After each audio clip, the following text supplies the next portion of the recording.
el ser expuesto en su amalgama, o sea, una permanente búsqueda del reflejo de uno mismo que el espejo devuelve como transición. Por eso la obra, cada obra que uno tiene el deseo y el estímulo de realizarla, en realidad la obra devuelve una vibración proveniente del propio ser, pero una vibración que sale en forma efímera, en forma que no tiene materia. Y lo que hace la obra es consolidarse en materia desde un origen energético y espiritual.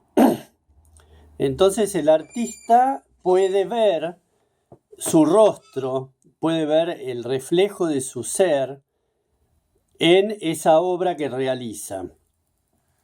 Por eso la obra, para mí entender, debe mantener el carácter de libertad, porque si la obra está tenida por los deseos y por las interferencias del mundo exterior, esas interferencias que actúan naturalmente sobre la obra en la transformación de los deseos del propio artista, influyen sobre el propio artista esa parte interna. Esa parte interna queda ligada a este manejo de fuerzas y energías que provienen de afuera. Si bien el mundo de afuera prolonga sus estadios emocionales sobre la obra, como la obra está ligada al propio artista, todas esas interferencias actúan sobre el propio artista. Es imposible que una obra salga al exterior y reciba del exterior todo aquello benevolente, toda la benevolencia que en realidad el ser artista desea como conformación de una construcción personal. Entonces la defensa frente al ataque, porque en realidad no es un ataque frontal, porque el que decide exponerse de tal manera es uno mismo. A mí nadie me obliga a exponerme. Digamos que no hay una obligación del mundo exterior que me obligue a exponerme. Eso sí, el mundo exterior, una vez que uno está expuesto, dictamina con su voluntad y con su dedo aprobatorio o desaprobatorio, dictamina el tránsito de esa obra dentro del mundo de afuera. Por eso las estructuras del arte están conformadas por una serie de escalafones que se convierten en los propietarios de las voluntades del artista. Entonces es una cadena que se convierte en el poder de la obra que puede ser incluida en la sociedad.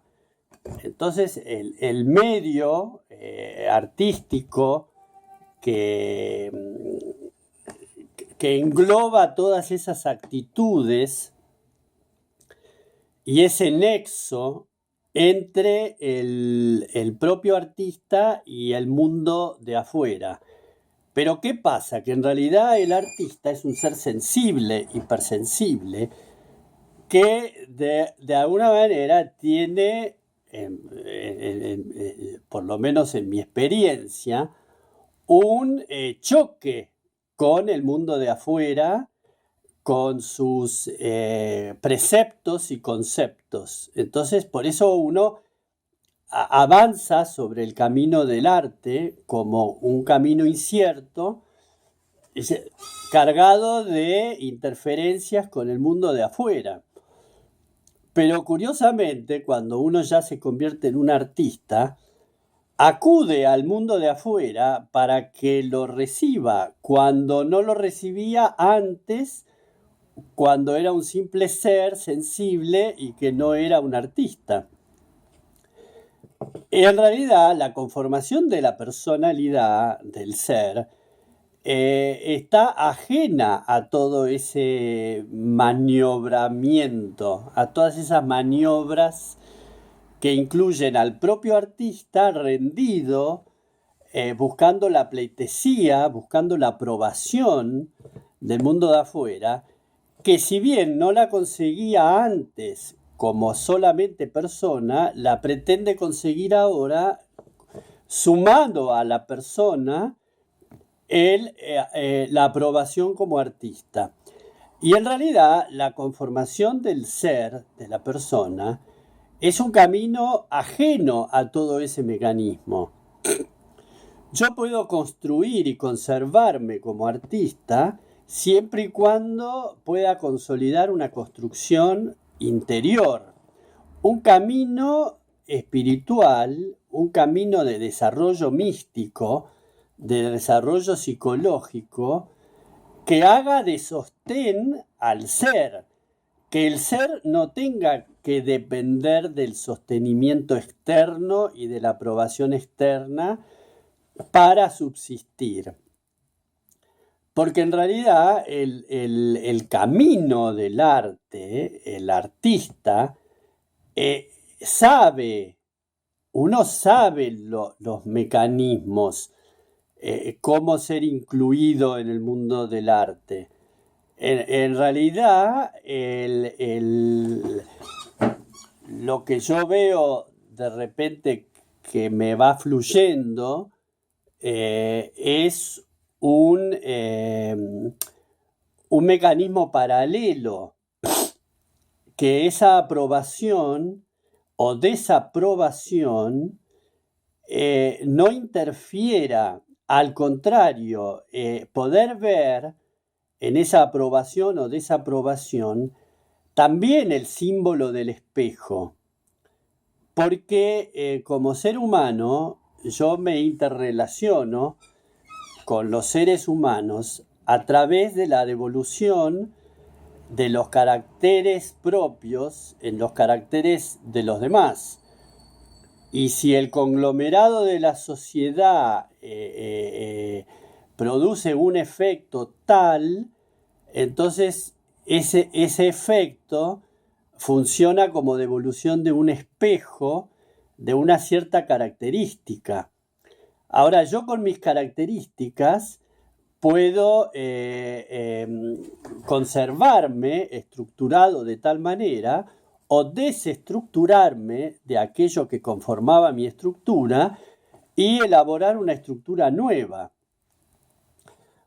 Y para hacer tal proceso, en realidad, es necesaria la concepción de la aventura.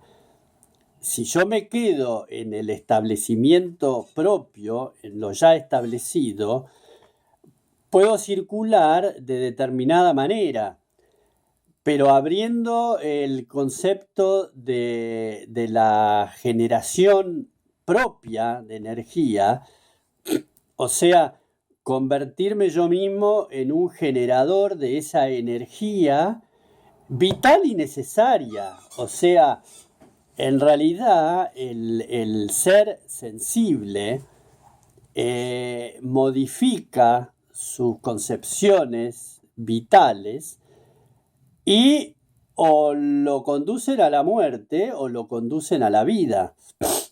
Y en realidad la obra artística me puede también conducir a la muerte, si esa obra está cargada de un significado aprobatorio y de necesidad de esa fuente energética que en realidad es la fuente energética que no alcanzaba a llenar los contornos de mi propio ser antes de ser artista.